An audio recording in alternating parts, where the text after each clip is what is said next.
so excited. This is going to be week 3 of our Warrior of the Week series, and I am so excited to have my girl Carrie with us today. She is amazing. We met at a focus retreat, and for GSC, which is a songwriting group we're both part of, and we just completely hit it off like soul sisters. And I was so excited to have her come on. She has an amazing story to share, and she's an incredible singer, songwriter, so I'm so excited to have her here today. Carrie, tell our listeners a little bit about yourself, how you got into music, things like that. Well, I got into music back when I was little. Around 8 years old, I received a clock radio for my birthday, and I went to sleep just listening to the music just on repeat, right? You just go to bed listening to it, and you just get used to that noise, and it starts to just come inside you and starts molding you, I suppose, if you're listening to music constantly as a child. And I grew up in a very, I don't want to say rough upbringing, but it really was. I shouldn't even be downplaying it, but it was a pretty tough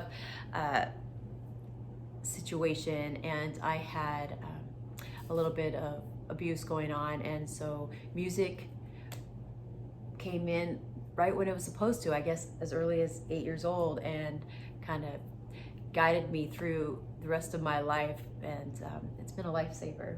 So you mentioned that you had a rough childhood. How did that play into your mental health?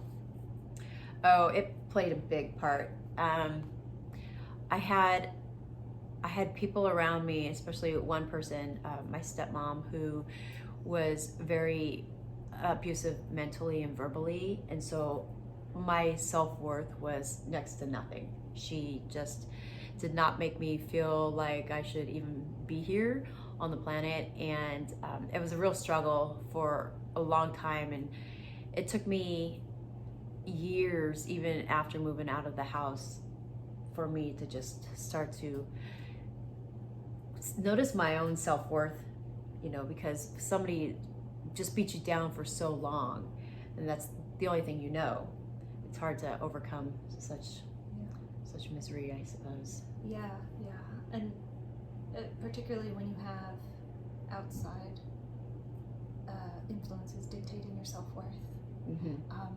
It's hard to lose sight of, or it's easy to lose sight of the truth and our worth in God and our identity in Christ. Yes. That was something like being bullied I struggled with, as well as I had the self-worth. Yeah. Non-existent. But our identity is in Christ, and our worth is in Him. What I know you've mentioned that you have struggled with suicidal thoughts. Can you speak to that for our listeners, watchers, viewers? There we go. Still trying to get the hang of the YouTube thing. I can, yes. Well, as growing up, I did attempt to when I was 12. Just the toxic nature of being in that household, and I remember it very, very well. It was my brother's 11th birthday, and so my brother and I are just a year and a week apart. So I had just turned 12, and he was just turning 11, and my father and my stepmother were arguing about something, and if I remember correctly, is that she felt that my brother didn't deserve a cake, so she didn't buy him a birthday cake or make him a birthday cake for his birthday. So my parents are just yelling at each other, and I just had enough, and I just stood up, and this is at the kitchen table, and I just stood up and I just yelled back at them, like, just stop fighting. And I said, this is my brother's birthday. Can you, for one day, just stop fighting? And then I believe for a moment I sat back down, and it just continued, and I just got up and I just ran into my room and just slammed the door. And I think that leading up to that point, I had already thought about it, because I had put a bottle of aspirin right on my windowsill. And that moment, I looked at that bottle and I just untwisted that top and just popped it off and just took them. And obviously it didn't do the trick or the job, but I was in massive pain for, I think it was like a week, and I didn't tell my parents what I had done because I was afraid that they would be so upset with me. And it's really interesting that idea of wanting to just take your life, to just get away from all this pain, but yet when it doesn't happen, you're afraid of the repercussions of your parents finding out. So then you're just dealing with that, the shame and the stigma. Yeah, all in silence. And I just remember them just thinking I had the stomach flu. And so I was just in my room for like a week, just in the most horrific pain in my stomach. So that was my first time, and I wish it wasn't still like so fresh in my mind, but I also am glad that it is, because it helped me just relate to other people. And if I know that somebody is in that situation and they're wanting to take, feels like I feel that I'm an empath too, so I can really tap into how they're feeling. And it makes a big difference. And I think it also helps me be the person that I am, wanting to help other people as well. So. Sure. Would you say, because one of the things that I hear a lot is people say, oh, they just want attention, or they won't really do it. There's no point trying to stop them because they want to die. Would you say that you actually wanted to die, or you just wanted your pain to end? Oh, I just wanted my pain to end. Absolutely. I did not want to die. There's a very, there's a very big difference between, actually wanting to die and wanting your pain to end. And I say this in my program, and I just, I feel like this is a good time to reiterate it. Suicide doesn't, end the possibility of life getting worse, but it completely ends the possibility of it getting any better. So, and again, I butchered that a little bit. I think you did great. But that's,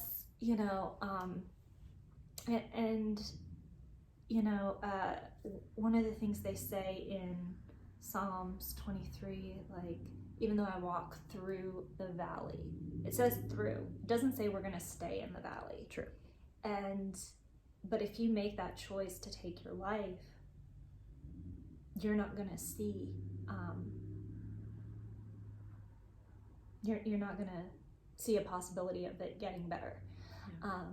So I just encourage those that are feeling that way to seek help. And there are a lot of great resources out there. And if you are feeling that way, you aren't alone. And just know that, the pain will end eventually. Both Carrie and I can speak to that. What are some of your favorite coping mechanisms? Because, life is tough, and it is easy to fall down that rabbit hole. It is. I've talked to a few people, Cherie being one of them, and just journaling. And I used to hate to journal, because I used to be like, why would anybody want to know my story?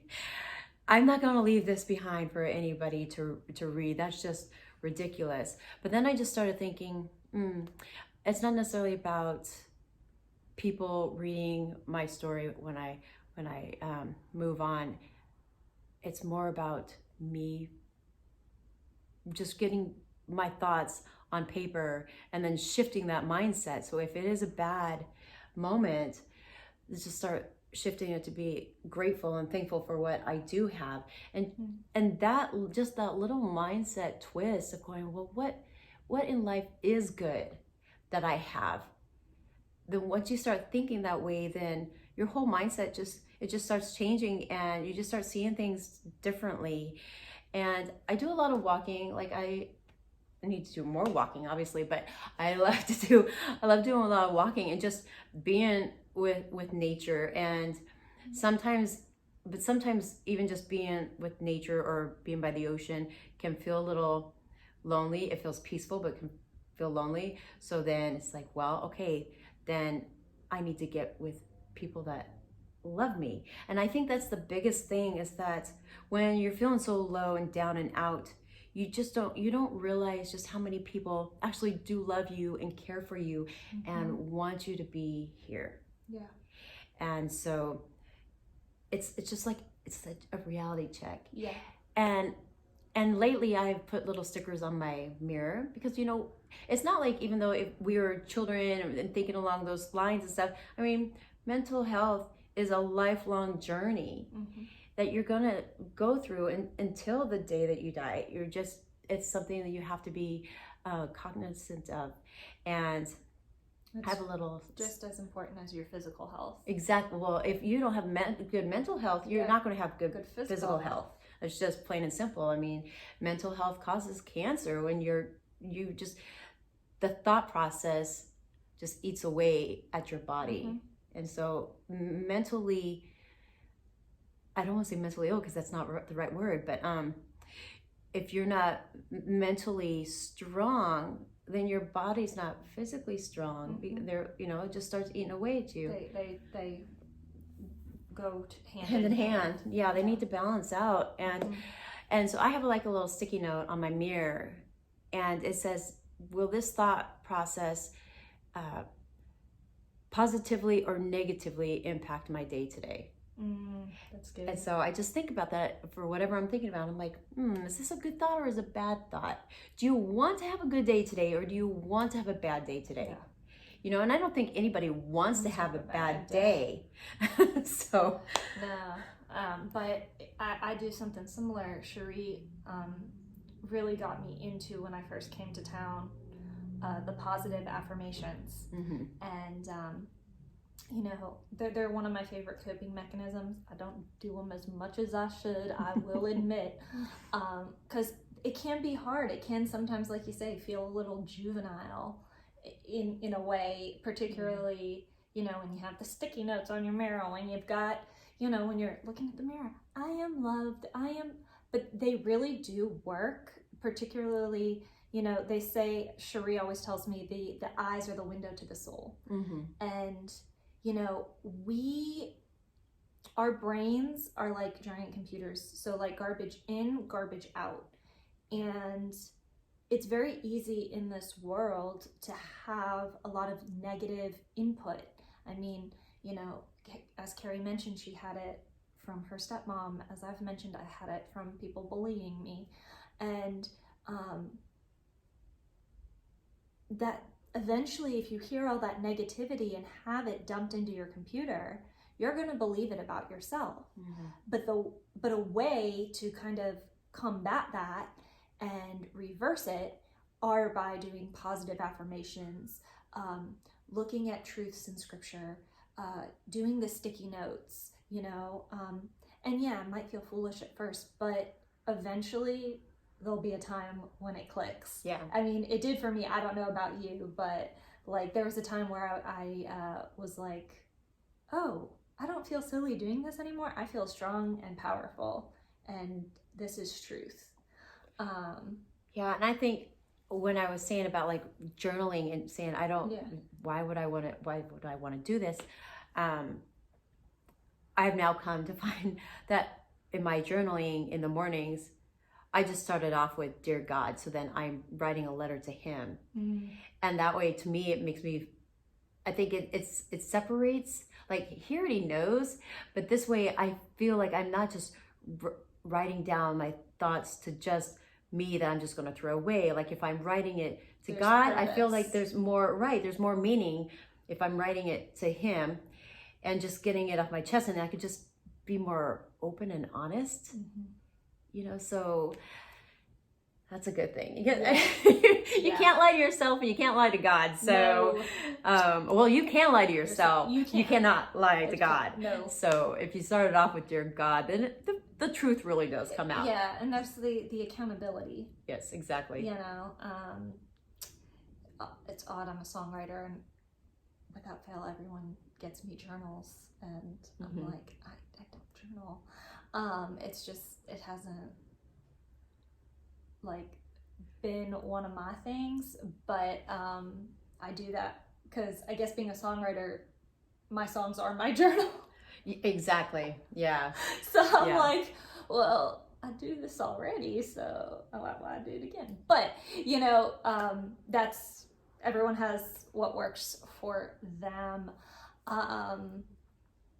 What are some other things, other coping mechanisms for you? I know you mentioned walking, journaling, the sticky notes, singing. Yeah. Singing, because when you're trying to release an emotion, when you sing, even if you're a bad singer or you can't sing, it doesn't matter. You just have to let it out, because when you let that out, it's an endorphin, right? And you just feel so much better. And you may cry. You very well will cry, because you're just releasing that toxic garbage that is in your body. And so definitely singing. And there are times I remember, it's not even like just soft singing. You could try to soft sing, but if you just let go, you just start singing louder and louder. And I remember when I was younger, I was classically trained, so I sang with the symphony for 5 years. And so when I felt like I needed to really get something out, I would just be trying to hit those high notes as high as I can, because I'm just gonna get those out. And just the workout of singing. Oh yeah, and working out too, right? That's a release. And just all of that, and just like, whew, you're like, okay, I feel better. Big glass of water. I think I could do this. Yeah. You know? So yeah, it helps. I find, like, well, I guess it's a little different because we did make singing kind of our profession. So it was our lifeline, right? Which turned into our profession. Yeah. So, but I can remember when I was younger, like, and there is video, somewhere, not that I would share it, but of me in diapers singing at the top of my lungs, Jesus loves me, or Whitney Houston, I will always love you, Somewhere Over the Rainbow, songs like that. And I couldn't carry a tune, but I just loved to sing. It just, you didn't care. It was just that joy. You know, they say music is the universal language, and I find that so true, and it's so therapeutic and healing. So definitely one of my top coping mechanisms as well. Yeah, and I found, because of everything that I went through, like, my love for children is so much greater than I believe that if I hadn't gone through everything that I'd gone through as a child, because I feel like I love every child because their innocence. I just always want to nurture, protect children because of how I was raised. Right. So I just have this extra love, you know. And when you were talking about Whitney Houston and singing, you're right. I have a cassette somewhere that I remember in high school. I made one for my grandma. There was this thing down at the mall, and he'd go sing to a karaoke track and get it on a cassette tape or on a VHS, not cassette, a VHS, and those for our younger audience are these little square things that you used to stick in a VCR Yep. and hit play on the TV. That's how we used to watch movies. Yes, that's how we watched movies. If you weren't at a movie theater, Yeah. in order for it to come to you in the house, you yep. So VHS. VHS. So you know what we're talking about. So I had sang Whitney Houston's I believe the children are our future. Yeah. So I would sing, I remember singing that song. Yeah. Oh, I'm not sure where that puppy is. I know it's at my dad's house somewhere, but it'd be interesting. The Greatest Love of All, that's what it's called. The Greatest Love of All. So I sang that one once too. Yeah. And then I was like, I can't sing Whitney. Are you all nuts? Nobody should sing Whitney. Yeah. Nobody. Unless I'm like in the shower or in the car and no one else can hear me. That's right. And her and Celine Dion. Yes. Well, I would sing Celine. I would cover Celine. I love Celine. Oh, I absolutely. I love Whitney too. Like, those are my two big, like, growing up, they were my two biggest influences, I would say. Now that I've like transitioned into Christian music, I'd say it's more like for King Country, Lauren Daigle. We've had this conversation. But let's see, what else like do you want to share about your story and how you overcame with our viewers? You know, I don't think anybody really fully overcomes, because we're all just taking it day by day, but it's just a matter of how you choose to live that day. You know, because I have struggles just as much as the next person. I can't say that I'm exempt from it, that I went through all this as a child and in my teenage years and in my early adult years, that all this stuff that I went through, that now I'm okay. I mean, I don't think we'll ever fully be okay, but the big point is how you choose to cope with it, how you choose to see your day and your future, and to really not let the past struggles overcome today or tomorrow. They're all learning lessons, and I hate to say it and I love to say it all at the same time, is that there is a whole lot of truth in God wouldn't put you in a situation that he knew you couldn't handle. Yep. You know? Yeah, one of, I say mentor, I guess it's not really a mentor because I don't really know the person, I just look up to the person. This guy, Maurice Bernard, he is on General Hospital and he's a big mental health advocate, and he says a lot, like, when he's struggling, and it rings true for me, and I look back, I've overcome 100% of the time. What makes me think this time would be any different? And I was like, oh, that's good. Yes. You know, and that what you just said kind of made me think of that. Like, yes, we might be struggling, but life is full of hills and valleys. But if we look back, look at all the valleys that we've come through, and why wouldn't that be the case this time? We are at 100% success rate. Yeah, absolutely. Yeah. So like, and in the music business, where 100% success is like non-existent, right? This is something we can be proud of. Exactly. Oh, there was one other thing I was gonna say, but I can't remember. Story of my life.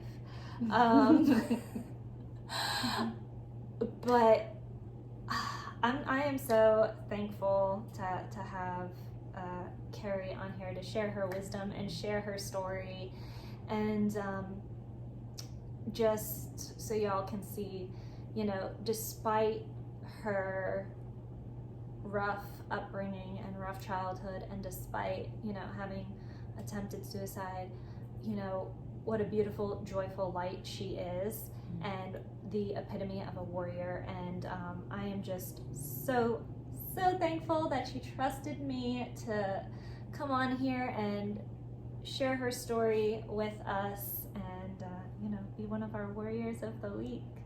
Yay. I'm so thankful and grateful that you invited me into your home and into your homes.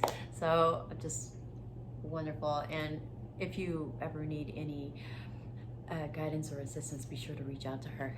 Well, I am gonna mention and put at the bottom of the videos, I am not a licensed counselor, but I can definitely get you connected with resources. In fact, I will put at the in the descriptions of all these Warrior of the Week videos, I will be putting a list of resources for you if you are struggling. As I said, I am a big advocate for counseling, healthy coping mechanisms. You know, you matter, you are loved, and you are a warrior. Until next time, guys, bye.